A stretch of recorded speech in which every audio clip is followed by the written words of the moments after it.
Chapter 45. Calico Cat Hotel. The Real Evil. The Calico Cat Hotel was everything that Lindy had expected, minus the ladies of the night out front or, in this case, afternoon and night.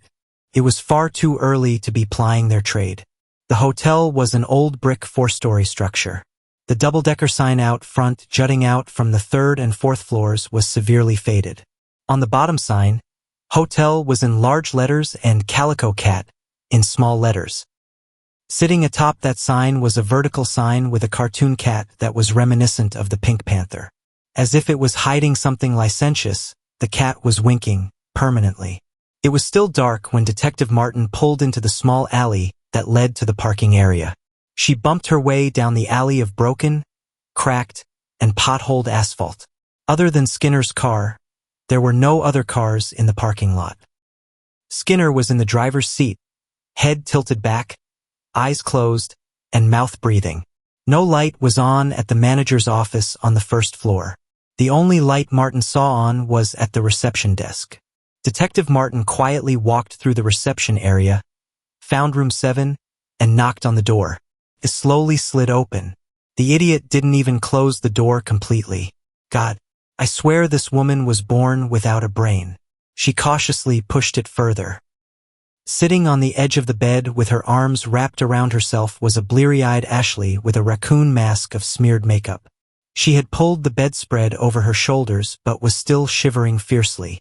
Detective Martin's migraine was still pounding her head, creating an ever-worsening bad mood with each beat. Why didn't you lock the door or at least close it? I don't know. Please don't be angry with me. Detective Martin silently stared at her. She had always resented Ashley. Now she hated the spoiled, hapless woman more than ever. Okay, Ashley, what happened? I don't know. There was a man and I think he did things to me. It hurts so much. Ashley looked mournfully at Lindy. What am I going to do, Lindy? You're going to do what you always do. Wait for me to clean up the mess. Then you will promise that it will never happen again, and then in a week or 2, 3 if I'm lucky. I'll be doing the same thing just at a different hotel, hopefully one with a little better clientele. I'm sorry, really. I don't mean to do this. It's just that Here. Detective Martin threw the clothes that she had hastily yanked out of the hamper at her place on her way to the hotel. They fell at Ashley's feet. Get cleaned up. And hurry. Ashley sorrowfully stared at Lindy, expecting some sympathy, but she was getting none. She sniffled and bent to pick up the clothes. She stood, stared at Detective Martin again, and turned toward the bathroom. Across her back was a cross-hatching of welts. Detective Martin cringed, which was her only offer of sympathy. Ashley walked gingerly with her legs spread apart. On her buttocks near her anus was a round red raw area. As she stepped, Detective Martin could see deep scratch lines leading to her anus. Her eyes fixed on the crusted blood. She grimaced as the sight pulled at her resisting heart. What had this man done? What had she endured? Why couldn't she remember what happened? As Detective Martin's sympathy crept in and began to swell, her head pounded more until it had subdued her weakness, compassion for Ashley's plight. With the last massive dose of pain, an intense light exploded and blinded her. The small remnant of compassion disappeared. Detective Martin rolled through Skinner's plan. It was simple. She would tell Ashley that she was going to the manager to make sure that Ashley's name was not on the register, but Martin wouldn't go. She would also tell Ashley to leave that door unlocked because a friend, a man in a ski mask, would come to the room and put a bag over her head so that no one would recognize him or her leaving. Martin told Ashley not to resist. He would take her out the side door of the hotel if necessary and put her into his trunk. Detective Martin assured Ashley that all of that was necessary to keep people from finding out about her. The man would take her to Bainbridge Island where Detective Martin owned a small, secluded cabin where they would hide her until they could get things figured out. What Ashley and Skinner didn't know was that the cabin had been a joint purchase by Detective Martin and Agent Parker in their lovey-dovey days. It had been more than they could afford, but the hormones were high and a lifetime together seemed a certainty. Before Parker left for the FBI, he had signed his portion over to her name to assuage his guilt. Lindy had told herself to sell it many times, but the time never seemed to be quite right. The rustic cabin had running water, electricity, and a suitable storage room for housing a kidnapped young woman.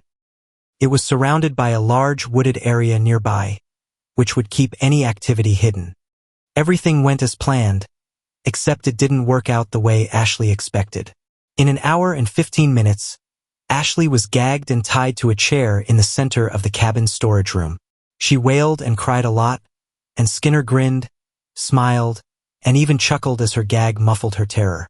It wasn't as enjoyable as bleeding and carving up his victims, but it provided a different kind of treasure, the fear that Ashley felt because she did not know if she would live or die.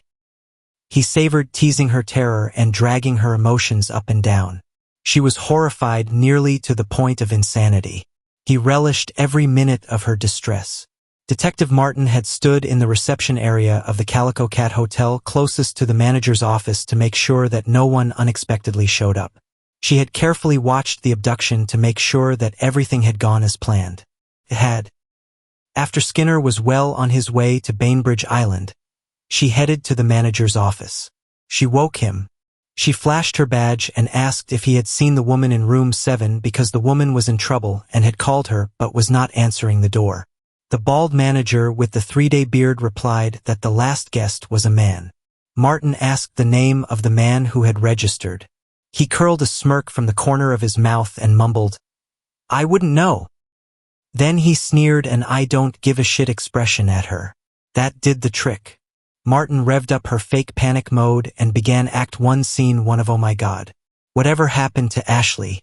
When the words, "She's the mayor's daughter and he'll shut your ass down," burst loudly from her lips, the scruffy manager tucked his pajama top into his food and grunge-stained sweatpants, grabbed the master key, and as fast as his bad hip would allow him, he hippity-hopped past her.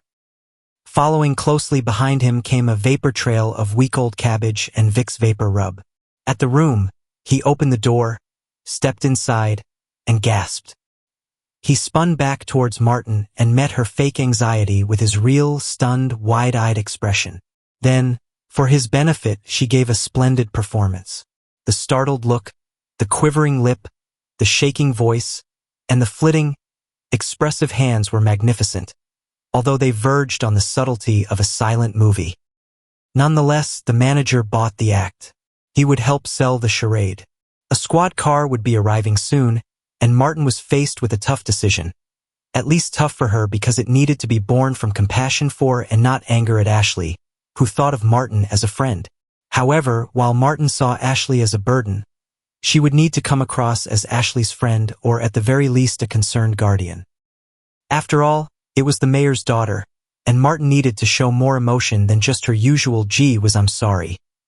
But Martin was damned if she could figure out what her emotions should be. How do I play the scene? Dramatic? Distraught? Panicked? Angry? Calm? Detached? Should I cry? Weep quietly? Shed a tear? What will they buy? No one in the department had seen her cry, and it took the brutal murder of Patrolman Stuart Garson to bring the unseen tears. That created a dilemma. Would the rarity of tears show how deeply concerned she was, or because it was out of character, would it make people suspicious? She really had little experience crying. Detective Martin was informed that a squad car patrolling the area would be there shortly. 3 minutes later, she could hear the wailing sirens in the distance. 2 minutes after that, red and blue lights strobed through the reception area. She still hadn't made a decision but doubted she could cry convincingly about Ashley. She settled on anger, the only emotion she felt she could muster out of the callousness she really felt toward Ashley. Anger they would expect from her. She met the 2 officers at the door and told them to put up the crime scene tape across the alley entrance to the parking lot. "Make sure that no one disturbs the crime scene," she commanded. The patrol officers looked at each other and smothered a shared laugh. Detective Martin quickly stepped into her anger routine. She asked, "What's so damn funny?" The taller of the 2 explained, "Sorry, but as soon as people see a squad car near the Calico Cat, they scatter like roaches."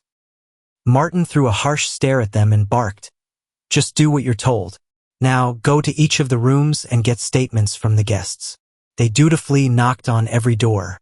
When they returned, the tall one's straight-faced response was, "The few that would talk said, I ain't heard nothin'."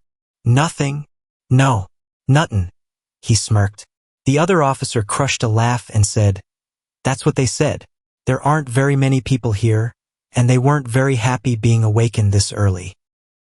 Out of the corner of his mouth, the shorter man quipped, "This place rents rooms by the half hour, or the Kama Sutra position."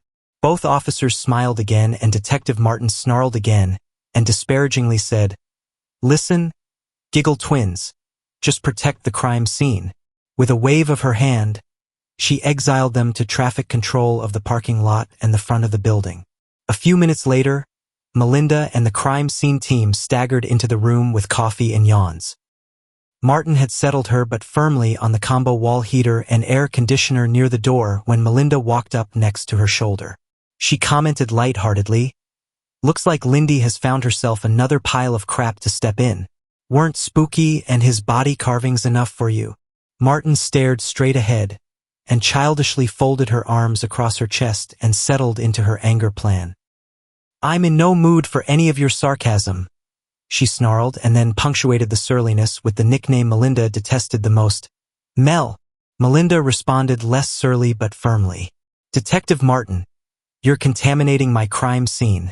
Then she whispered, "In more ways than one," followed by a very audible and stern command, "Do us all a favor. Get out. It's my crime scene." "So, suddenly you're a certified crime scene investigator." I said get out. "And if I don't? I'll have the 2 officers you turned into parking lot attendants drag you out by your heels. From what I understand, you've already made lifelong friends of them. I'm sure they would be happy to escort you away, far away." Melinda's team froze where they stood and gawked at the confrontation. Everyone knew that Melinda had a curt and coarse side to her, but never had she been this harsh and never had she threatened the people that she respected. Mostly, Melinda used humor and wit to get her point across without alienating or offending people. It was a rare occasion when anyone saw her react this way. Detective Martin left the room. Melinda had another comment, a muffled, "Bitch." Although quiet, the word hit the back of Lindy's head hard enough to give her a start. As Detective Martin slid into the car, she knew that she had pushed the envelope of her feigned anger far, maybe too far. Nonetheless, she was away from the crime scene and would not have the stress of keeping up the act. Now, word would circulate quickly that she had lost control because she was upset about the abduction of Mayor Barkley's daughter. Certainly, it would not be a stretch for anyone to imagine Detective Martin getting angry. However, there was a downside. She had a fence to mend with Melinda, and if she didn't do it soon, Melinda might not be forthcoming with critical evidence that might provide an early warning that the investigation was closing in on the murder site and the killer. Being out of that loop could prove to be catastrophic. At Detective Martin's request, Johnson put her in charge of the task force investigating Ashley Barkley's disappearance. The term "chickens with their heads cut off" best described the downtown Seattle station the morning that Ashley went missing from the bloody bed at the Calico Cat Hotel. Which case, Spooky or Ashley, would receive the preponderance of resources became the major argument throughout the morning. Detective Martin still had her mad hat on and campaigned vehemently for Ashley. Just after 2 p.m., Captain Johnson returned from the Mayor Barkley's office, and the obvious was confirmed. Ashley was missing, and the mayor hadn't seen or heard from her. Johnson's slim hope that she had been let go or returned got even slimmer. While the serial killer, Spooky, was still on the loose and likely to kill and butcher more people, Ashley was still alive, and her life was of more immediate importance. She was already a victim, and who Spooky's next 2 victims would be and when he would attack was unknown. The ratio ended up at 4-1, for working on finding Ashley for everyone trying to find Spooky before he struck again. The decision somewhat alleviated a growing problem for Skinner and Detective Martin. Initially, the loss of resources did not sit well with Parker. He was losing man-hours and resources at the time when they were making progress. Although, he then realized that if the old shaman was right, and Parker would soon find himself in a battle in a supernatural world, more people involved in the investigation would mean more people who could get in the way and discover his secret. He might soon be left with only Agent Simpson to help. He could ask for additional FBI agents, but that would greatly complicate keeping the otherworld secret. He was going to have enough trouble keeping Simpson from finding out. Besides, Parker knew that the real evil lay in the grisly murders, not the abduction of the Mayor Barkley's daughter, no matter how tragic it was. Chapter 46. The Ashley Case, Unfettered Evil. The body had been wrapped in a plastic shower curtain and securely sealed with a generous amount of duct tape so that it would float and hopefully wash ashore. It never made it to the shore. It bobbed around for 6 hours in Puget Sound, was spotted by a passing sailboat, and the Seattle Police Harbor Patrol was called to retrieve it, which they quickly did. By 3 p.m., the bundle was laying on one of Melinda's stainless steel slabs. Melinda and her assistant, Monica, started the tedious task of carefully cutting away the duct tape. Melinda started at the head and Monica at the feet. It took 5 minutes to remove enough tape to allow the first layer of the plastic shower curtain to be peeled back. After Melinda and Monica met in the middle, they started to turn the body over and unroll it from the shower curtain. The body was fully clothed. The final roll had the body, now obviously a woman, laying face down. They gently turned the woman onto her back. Melinda froze. Crap. What? I'll be right back. Melinda left with a puzzled Monica leaning over the corpse and holding a corner of a duct-taped shower curtain. In the briefing room, the Ashley Case teams were being organized and the attack plan devised on the fly by Detective Martin and Captain Johnson. The teams meandered about until 3:32 p.m. Detective Martin entered the room, called the room to order, and began handing out assignments. When she got to Detective Williams' team, he pointed toward the briefing door. Detective Martin scowled and looked toward the door. Standing anxiously in the doorway was Melinda. Normally, Detective Martin would have curtly waved her away, but she had a fence to mend with Melinda and did not need another one to repair. Detective Martin also knew that she needed to find a friendly smile somewhere in that gray gravel mass she called a heart. But, try as she might, only neutral deference found its way out of that shadowy mass. Still, that allowed her to stop mid-sentence and walk over to Melinda. "Melinda, what can I do for you?" she politely said, still trying to squeeze out a smile. Melinda looked startled and quietly asked, "So, I take it you're in a better mood now?" "Yeah, I'm sorry about that. As you know, I was close to Ashley. I thought you—" "Never mind. I know that I sometimes acted like she was just a pain in the ass, but I did like her and she didn't deserve this. Detective Martin, I need you to come down to the lab right now." "Sure, if that's what you need." From the doorway, Martin looked at the teams and, with a wave of her hand, said, "I'll be back in a few minutes. Keep getting organized." Melinda turned and headed to the elevator with Martin following close behind. They stepped into the elevator together but said nothing then or when they exited. Detective Martin expected Melinda's usual wit and sarcasm, but they never came. Melinda pushed through the lab doors. Detective Martin was walking just behind and to the right of Melinda as they approached the body. Monica was standing between them, obscuring the head of the slab. As they approached, she turned and stepped aside. Martin jerked to a stop, gasped, and stepped back. She immediately began trembling and shortly thereafter hyperventilating. Melinda looked over at the distressed detective. "Crap. So, it is her, isn't it?" Detective Martin met Melinda's eyes and could only nod. Rolling through her mind was a profusion of emotions: fear, anger, guilt, hate, and regret. However, there was still a touch of sadness. Ashley was certainly a pain in the ass and a life disruptor, but she was forlorn, not evil. As Detective Martin gazed at the body, she couldn't remember a hateful word ever coming from Ashley. She knew that she could not say that of herself. Yet, there Ashley lay broken, having lived her last 2 days in some kind of a nightmare. 2 men had their way with her. An unknown sadist had torn into her, and while Ashley couldn't remember what he had done, Detective Martin knew that he had ravaged her body and had left her damaged, desperate, and alone.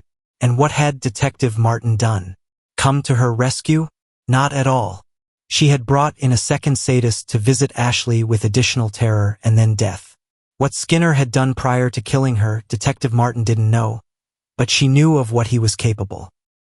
Suddenly, those images drove Martin to red-eyed fury. Her clenched fists shook until her body trembled. She could feel her head getting light, her vision blurred, her legs wobbled. She began to slump. She reached out to steady herself against the autopsy table. She felt moist, cool skin against her fingers. She jerked back and bolted upright. As she did, Ashley's dull blue eyes bored into Martin's. He was not supposed to kill her yet. There was no reason to kill her so soon and so brutally. But he had. He didn't have to do it this way. It was unnecessary. But what did she expect? He was a sociopath, a psychopath, a moral deviant, a butcher, and a murderer. He was out of control. He was unfettered evil, joyously ravaging the world. With each silent condemnation of Skinner, Martin felt that she was condemning herself. She knew that she had more than a passing part in Ashley's death. Martin had already seen his handiwork and knew how he reveled in it. And she knew how weak and vulnerable Ashley was. Still, she had led him to her. Martin could have told him no, but she had not. She had not even resisted. When her guilt had swollen too large to bear, she quietly blamed whom she wanted to be the real culprit. Why did Ashley have to pick this day to pull one of her acts of desperation? Ashley had put herself in harm's way. She went with the man to the Calico Cat Hotel. She allowed him to do those things to her. She got herself into this mess and then she called to be rescued again. None of this would have happened if she had behaved herself, but as usual she had not. It was Ashley's fault. With that last declaration, Detective Martin absolved herself of Ashley's death. She pulled herself together, stood upright, and before anyone could comment on her near faint, she gathered herself and stiffly asked, "Has anyone contacted the mayor's office?" "I haven't even told Captain Johnson yet," Melinda replied. "I wanted a firm identification before I delivered this kind of news to the captain. He's the one who has to tell Barkley, and needs to know that this is positively Barkley's daughter. The captain delivered the news this morning that she had been kidnapped. Now he's got to tell Barkley that his only child is dead. I wanted to make sure that it was Ashley." "I'm sure it's her," Lindy said without a trace of emotion. Then she turned and walked toward the door. "Don't you want to know what the cause of death was?" Lindy stopped and turned back. "Of course, but I didn't think you would know that yet." "I don't, but you usually—" Martin interrupted. "I can wait. I need to get back down to the briefing room and tell them that it's a murder investigation now." She turned to leave again. Again she turned back. She needed to show some emotion, some sympathy. This is just terrible. Poor Ashley. She never hurt anyone. Then she ratcheted up to anger. "He won't get away with this. I will hunt him to the ends of the earth." They were disingenuous remarks delivered insincerely. She knew it, but hoped Melinda would buy the act. She headed to the briefing room. Melinda noticed Monica's silence and her subsequent confused expression after Detective Martin left the autopsy lab. "Monica, is something bothering you? What's wrong with Detective Martin?" "She usually tries to force a preliminary cause out of you. I kind of look forward to her badgering you until you cough something up.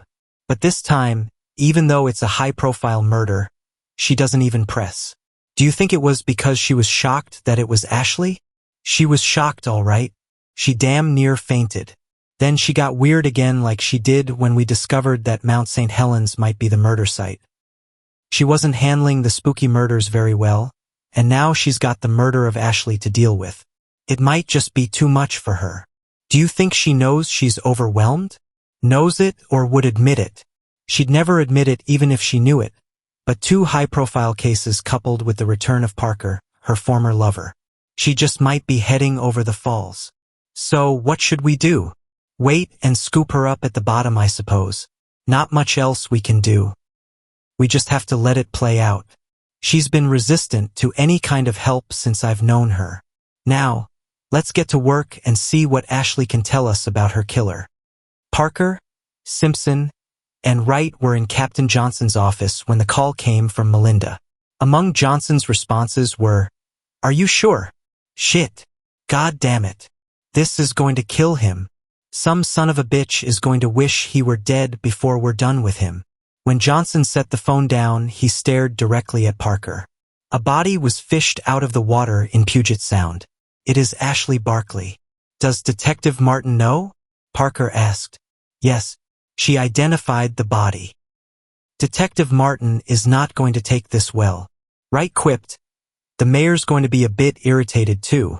Johnson threw a disapproving frown at him. Agent Simpson turned to Parker. I'll tell you about the wild life and times of Ashley Barkley and her unique relationship with Detective Martin. Now for the bad news, Johnson informed. I know that this is the worst time for this, but we're going to have to change the allocation of resources. Sorry, but the mayor's daughter takes priority. Parker stared for a moment and then said, I understand. Johnson added, but I'll let you keep Wright. Great, Wright said. On the trail of spooky. Better than a poke in the eye with a branding iron. Johnson, is that the best you can do? Parker responded. Johnson chuckled. Wright frowned. Hey, that's just damn cruel. I've got feelings, you know? Parker smirked. Right. Getting a rise out of you is too damn easy. Funny. So damn funny. Parker informed Johnson that Simpson, right? And he would be gone for up to 3 days with Professor Mabley as they searched for the possible murder site at Mount St. Helens. He reminded Johnson that they might be out of cell phone range periodically. Parker said that they would be leaving early the next morning. When 4 a.m. was mentioned, Wright looked at Parker as if he had sentenced him to death. After a short discussion, they all decided that it would be a better idea to stay the night before at a hotel near the volcano so that they could get more sleep. Wright's first reaction was to turn to Johnson. Captain, what about reimbursement for the hotel? Johnson sternly looked at him and said, No, I'm too lazy to get up early is not a legitimate reason. Wright smiled. Well, it was worth a shot. As Johnson reached for the phone, he said, I have one thing to say to you before I kick you out of my office. Plastic grocery bags. Don't worry, we'll take care of our trash, Wright assured. Okay, but not just for the trash. For your feet, Johnson said. For our feet, Simpson asked. I'm wearing boots, Wright said. Captain Johnson, Parker, do you know? Don't worry, I'll tell them. Now get out. I've put off calling Barkley as long as I can. I have to tell him that his daughter is dead. God, I hate having to do this. Johnson picked up the phone. As the three left, Johnson set his mind to deliver the bad news. Not knowing Mayor Barkley well enough to know what kind of man he was, he had no idea what his reaction would be. This really sucks. What do I say? How do I say it? Hey Mayor, guess what? Your delinquent daughter finally pushed it too far. She's dead. And a bloody death at that. Just do the, I've got some bad news and follow that with the obligatory I'm sorry for your loss. He dialed 2 numbers and stopped. Can't phone this in. He hitched up his courage and headed to Barkley's. Okay, Parker, what's with the plastic grocery bags? Simpson asked, stopping outside Johnson's office. Right, you're from around here. You should know this, Parker said. Well, pardon me, but I have no idea what you're talking about. It's an old trick to keep your feet dry, Parker said. Actually, to keep your socks dry. If it rains, your boots are going to get wet, and then your socks will get wet, and when night comes, your feet will get freezing cold. You put the plastic bag on over your socks. Some people put a bag over their feet and over their socks. I haven't tried that one. That's ridiculous, Wright said. If you don't do it, you'll regret it, Parker warned. You're a clever little agent, aren't you, Parker? Simpson said. Fucking brilliant. I hope I don't have to tell you to dress like you're going to Alaska. It's going to be freezing up there, and they're predicting a big storm. Simpson responded, I brought my DC winter coat. You need to do some shopping. That won't be nearly enough, and you don't want to ruin it. Okay, Father. I'll bundle up and bring the bags, Wright said. Me too, Daddy, Simpson added.